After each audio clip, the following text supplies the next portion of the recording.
Hi everyone, my name is Jacqueline Contreras from Mosaic Family Services. I am the clinical supervisor and group manager, and I'm here to talk to you guys about what is self-care and how can we achieve it.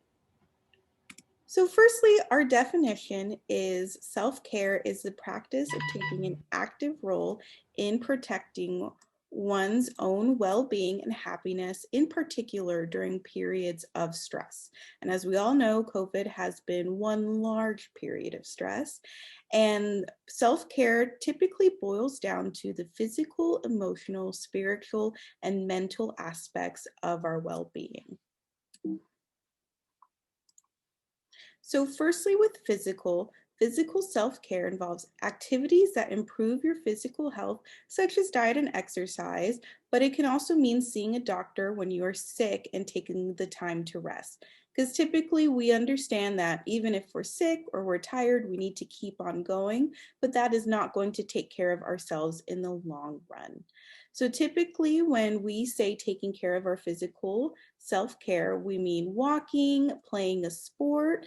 Those are things that will typically come to mind anyone you ask, but also going a little bit deeper, you can have sleeping, showering, putting on makeup as physical self-care to make sure you're feeling 100% all the time. Mental self-care. So mental self-care involves activities that help declutter your mind and reduce your stress levels. Taking care of your mental health can seem difficult when life gets busy with work or school, but it's important also to schedule time each day. I like to tell my clients 5 to 10 minutes can really improve your feelings and lower your stress and improve overall happiness.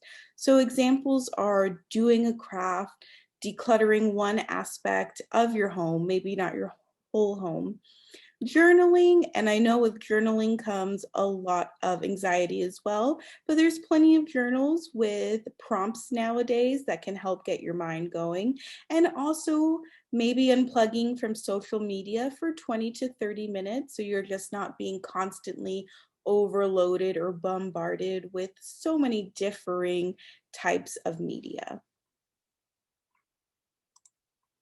Emotional. So mental and emotional are two different aspects of self-care.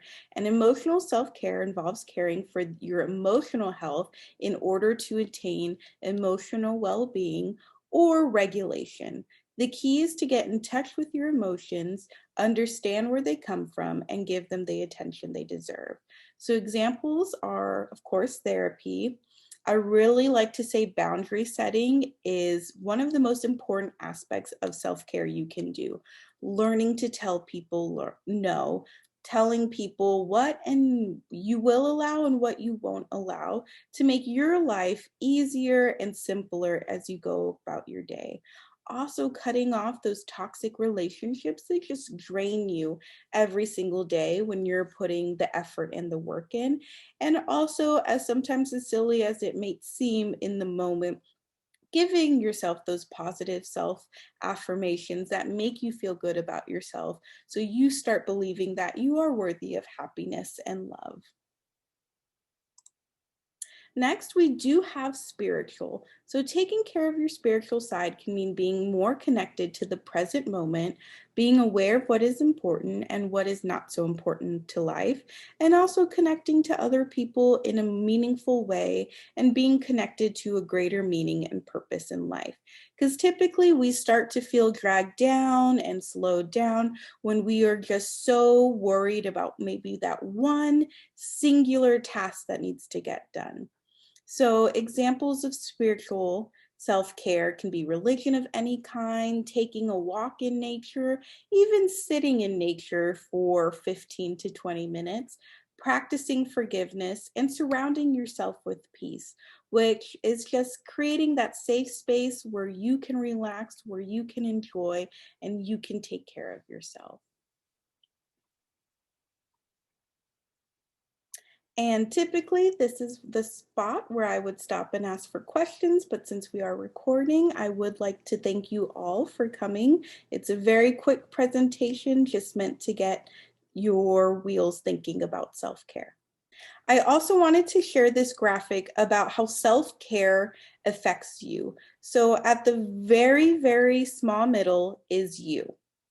And it all builds up on one another, which is why it's so important to partake in every single aspect of self-care if you can daily, but also at least one of them, because it is affecting you at your absolute core to take care of yourself.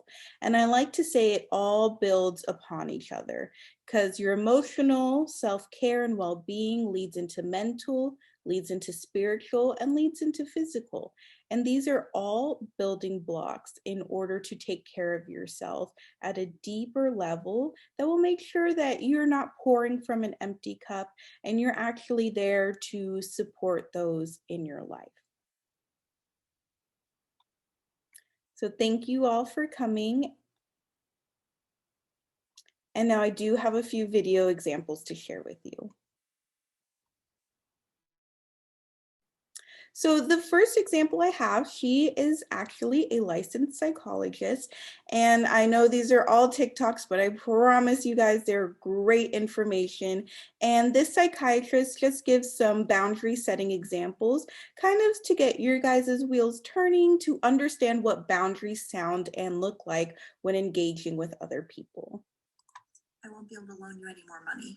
I'm planning on staying at a hotel when I come to visit. I'm not always able to respond to texts right away. This year, I'm not going to attend the family gathering. I appreciate the feedback, and right now, I would love it if you could just listen and support me. Please stop teasing me. I find it hurtful. I'm full and don't need more food. Thank you. I'm going to take a walk alone to recharge.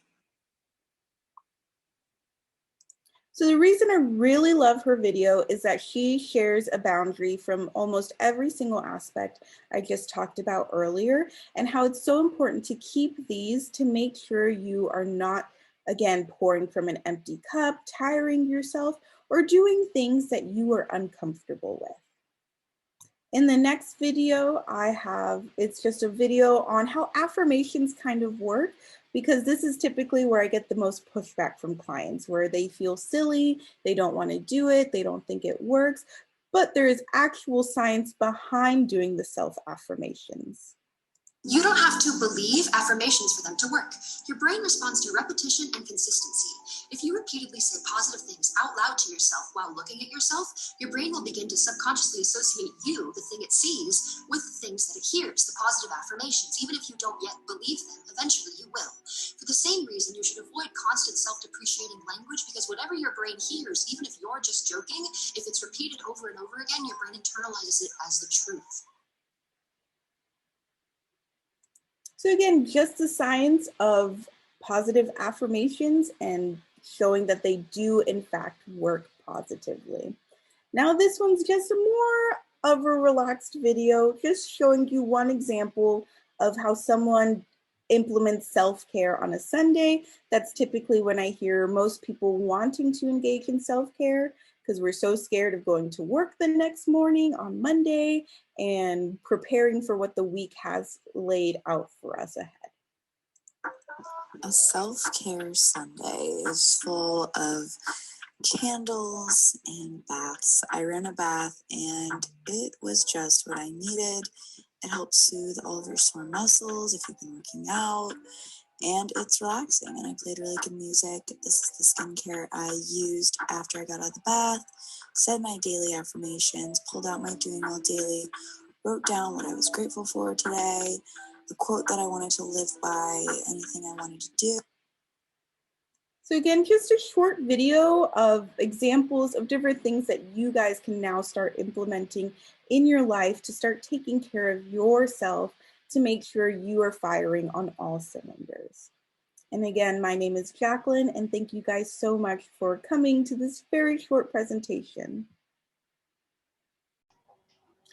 And again, I'm Jacqueline. I'm the clinical supervisor and group coordinator from Mosaic Family Services, where all of our services are free for mental health.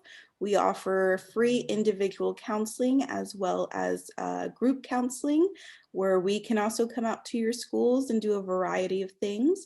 So on the screen is my director's information as well as my information if you would like to reach out and contact us for any reason.